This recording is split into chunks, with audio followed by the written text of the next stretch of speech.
O Senhor esteja convosco. Proclamação do Evangelho de Jesus Cristo segundo João.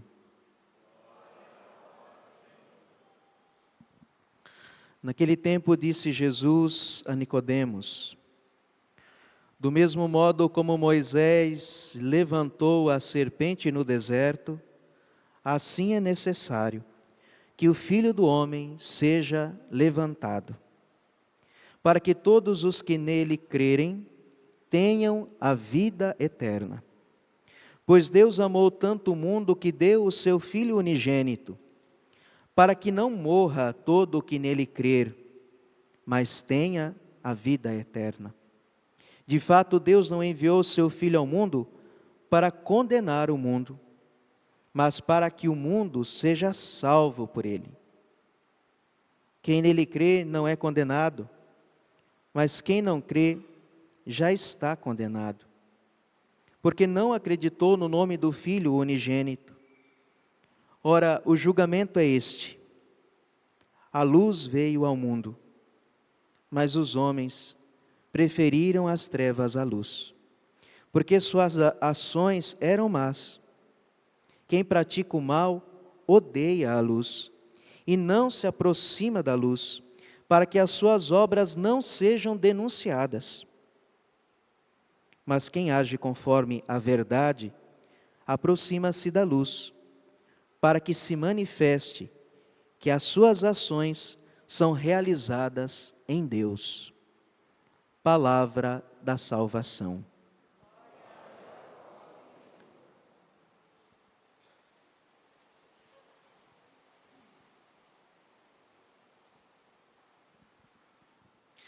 Caríssimos, cada domingo da Quaresma tem a sua particularidade.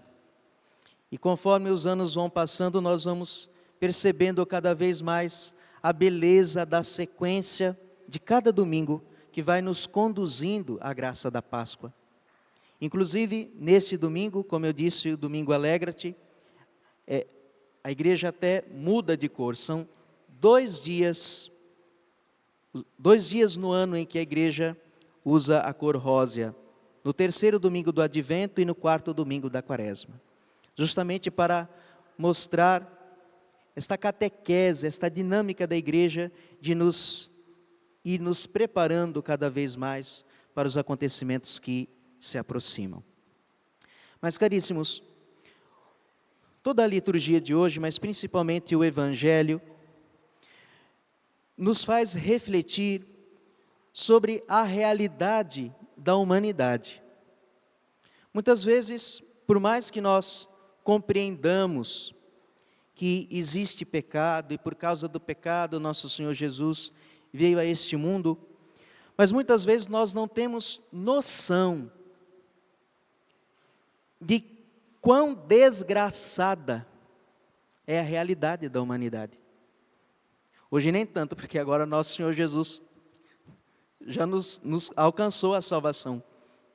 Mas quando eu digo essa palavra desgraçada, é no sentido teológico, da ausência da graça. Como nós ouvimos na segunda leitura, é pela graça que nós somos salvos. O homem, ele foi criado na graça de Deus. Ele recebeu uma graça inicial, uma santidade original. Mas depois que Adão pecou, esta graça acabou-se. Não só na vida de Adão, mas na vida de toda a humanidade. E Adão, quando pecou, atraiu não só sobre ele a ausência da graça, mas sobre toda a humanidade. Esta é a doutrina do pecado original, o pecado de Adão. O Catecismo, no número 404, vai dizer que Adão, o pecado de Adão, se tornou o pecado de todos os seus descendentes. Então veja, já não basta o pecado que a gente comete, a gente ganhou de brinde, olha, um pecado que basta ser gente, você já nasceu com o pecado, o de Adão. Por quê? Porque o gênero humano inteiro é em Adão, sicut unum corpus unus hominis, ou seja, é como um só corpo, de um só homem. De Adão vem toda a humanidade. Então toda a humanidade é como que um só corpo em Adão. Então o que acontece com Adão, acontece com toda a humanidade.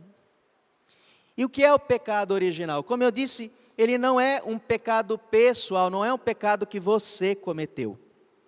Mas é na verdade uma culpa que você contraiu por ser descendente de Adão. Então você nasce não, é concebido e ganha de brinde, olha lá, a culpa de Adão. Ou seja, assim como Adão foi expulso do paraíso e não pode mais voltar para o paraíso, você, bonito, bonita, não tem mais paraíso para você. Isso significa o seguinte: nós já nascemos condenados. O pessoal não sabia disso, mas essa é a doutrina.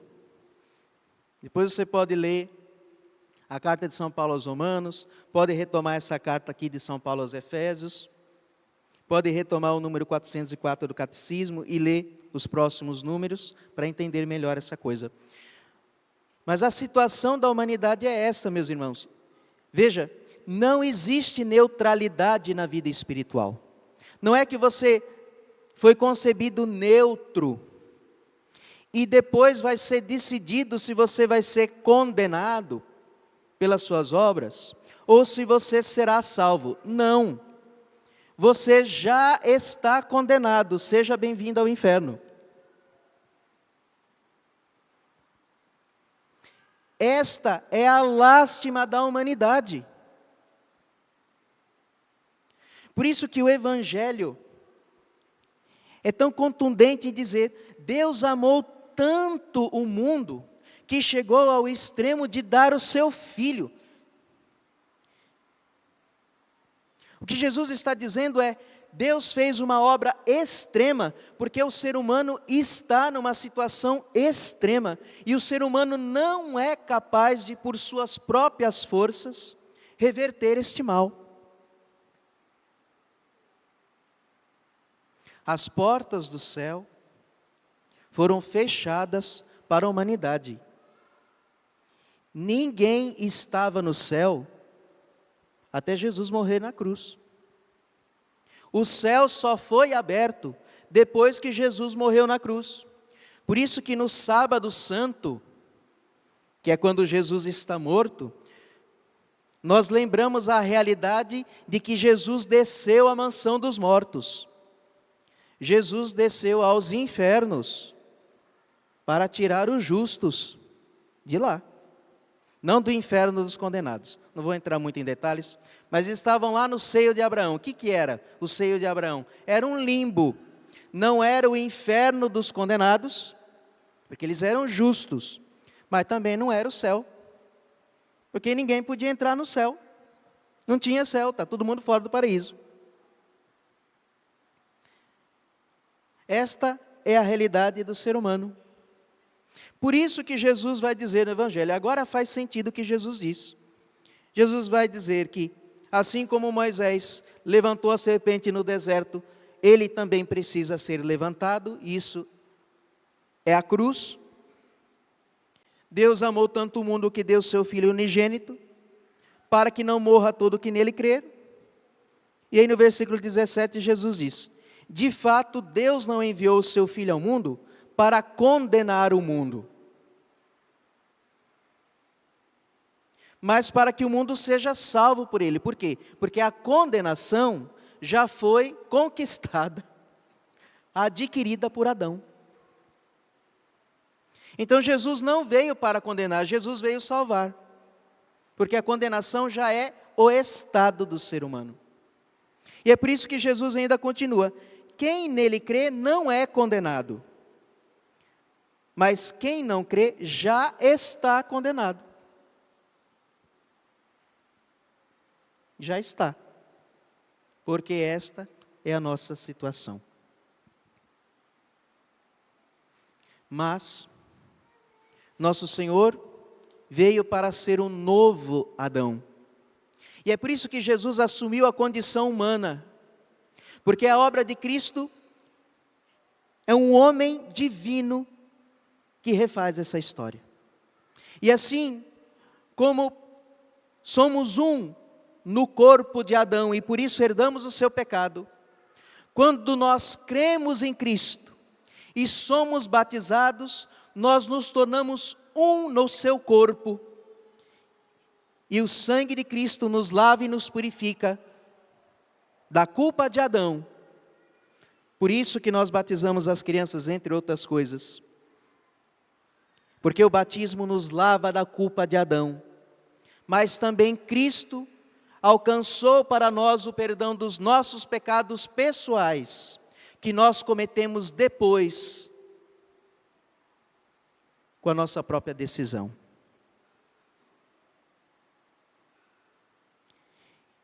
Então, por isso que São Paulo vai nos dizer: Deus é rico em misericórdia por causa do grande amor com que nos amou. Quando estávamos mortos, por causa das nossas faltas, Ele nos deu a vida com Cristo. É por graça que vós sois salvos. Deus nos ressuscitou com Cristo e nos fez sentar nos céus. Agora sim, o céu está aberto. Jesus abriu o céu para nós. Em virtude da nossa união com Jesus Cristo, quando você é batizado, você se torna membro do corpo de Cristo e participante da graça salvífica de Cristo. Por isso que sem batismo não há salvação. Ordinariamente falando, não há salvação. Que Deus possa salvar de outros modos, aí é com Ele. Mas o que Ele revelou é o batismo. Quando você é batizado, então você se une a Cristo. E é em virtude desta união com Cristo que somos salvos. Assim, pela bondade que nos demonstrou em Jesus Cristo, Deus quis mostrar através dos séculos futuros a incomparável riqueza da sua graça. Com efeito, é pela graça que sois salvos mediante a fé. Por isso que Jesus diz: quem crer será salvo. E o que acontece, meus irmãos? A nossa vida, para terminar, a nossa vida cristã é isso. Nós fomos livres do pecado original, da culpa de Adão, pela graça do batismo. Então esta culpa nós não devemos mais. Mas por causa do enfraquecimento que este pecado causou na nossa alma, nós ainda temos uma tendência para pecar. E muitas vezes pecamos gravemente contra Ele. E nos separamos de novo. Então Cristo novamente aplica em nós a sua graça pelos outros sacramentos, especialmente o da confissão. E a nossa vida é o quê? Estar sempre unidos a Cristo pelos sacramentos. Por isso que a gente confessa, comunga, peca, confessa, comunga, peca, confessa, comunga. Porque é assim que nós recebemos a graça. É assim que nós permanecemos unidos ao corpo de Cristo. E é assim que a nossa fé se transforma em prática, em obras de salvação, em obras da luz.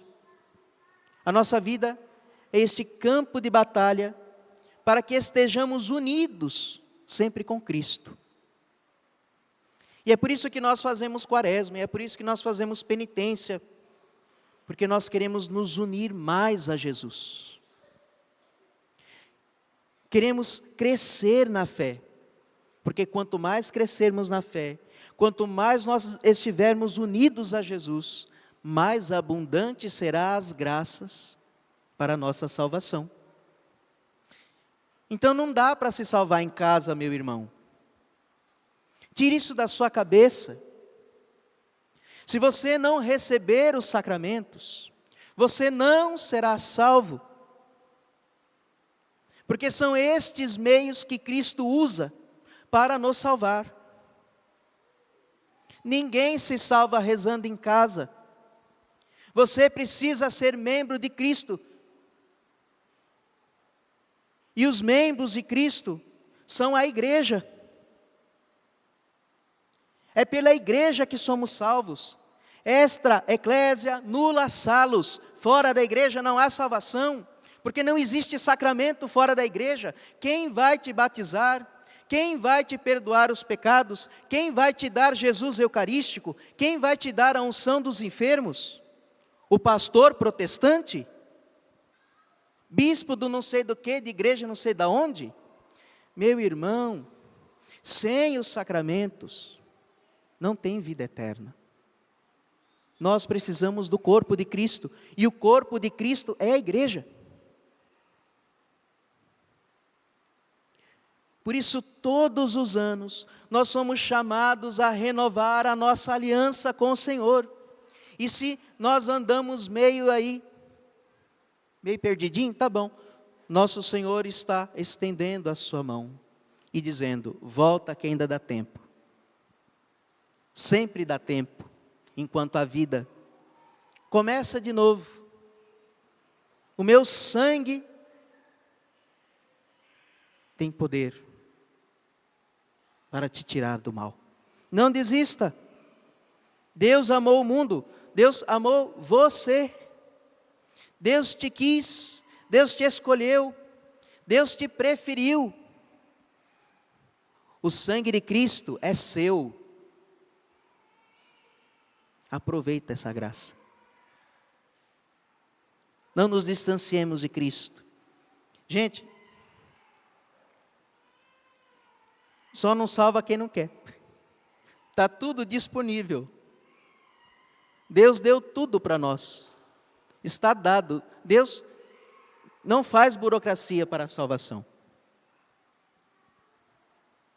Você não precisa andar de a pé daqui lá em Aparecida para ser salvo. Você não precisa andar de joelhos daqui lá no santuário do Divino Pai Eterno para ser salvo. Você pode ser salvo aqui na sua paróquia. Se arrependendo dos seus pecados, confessando os seus pecados, vivendo uma vida em Deus. Dentro da sua família. Deus quer nos salvar. E mais do que nunca neste tempo, abre o seu coração para nós, para que possamos estar unidos com Ele sempre. Creio em Deus Pai Todo-Poderoso,